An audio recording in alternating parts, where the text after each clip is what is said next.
Hi, magandang umaga sa inyo mga kasawi. Kamusta na po kayong lahat? Naway nasa mabuti kayong kalagayan. At mag-iingat kayo palagi mga kasawi na ano ang tatlong dahilan bakit nangangaliwa ang isang lalaki. Ang una mga kasawi is insecurity or kawalan ng kumpiyansa sa sarili. For example mga kasawi, kapag ang isang lalaki ay nakakaramdam na para bang wala na siyang tiwala sa sarili niya, yung bang matabang-mataba na siya or hindi na siya ina-appreciate ng kanyang asawa or jowa, yun doon sila nakakaisip na maghanap ng isang babae na magbibigay sa kanila ng papuri. Yung bang pinaparamdam sa kanila ay ang gwapo-gwapo mo, bagay sa'yo lahat ng mga damit na sinusuot mo, yung mga compliment na hindi niya naririnig sa kanyang asawa or jowa, kapag ka eto ay naririnig nila sa ibang babae, doon sila nagkakaroon ng karelasyon. Doon sila natututo na mangangaliwa kapag ka sa iba nila nakikita ang ganitong compliment mga kasawi. Ayan yung ating una na dahilan.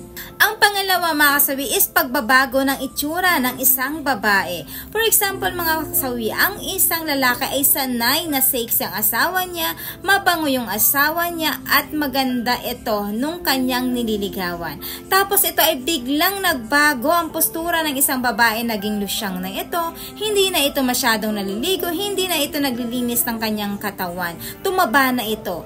So ibig sabihin ay nagkakaroon ng isang lalaki, ang isang lalaki ay nananawa. Ang isang lalaki ay nata-turn off sa isang babae kapag kauuwi ito sa bahay nila, ay ang baho-baho mo naman, maligo ka naman, maglinis ka ng iyong sarili, tapos ang taba-taba mo na, mag-diet ka na.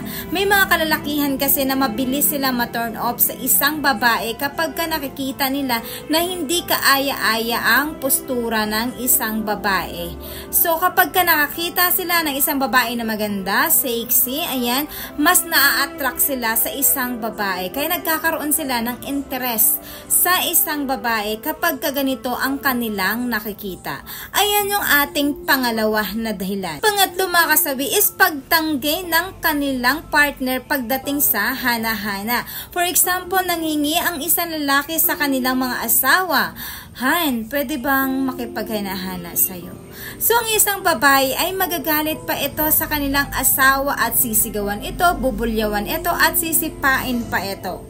Siyempre ang isang lalaki ay mawawalan ito ng gana. Maghahanap ito ng isang babae na magbibigay sa kanila ng kanilang kagustuhan. Kaya ending kapag meron nagpaparanas sa kanila ng isang babae ng ganito, ay dito sila natututo na mangangaliwa sa kanilang mga asawa, mga kasawi.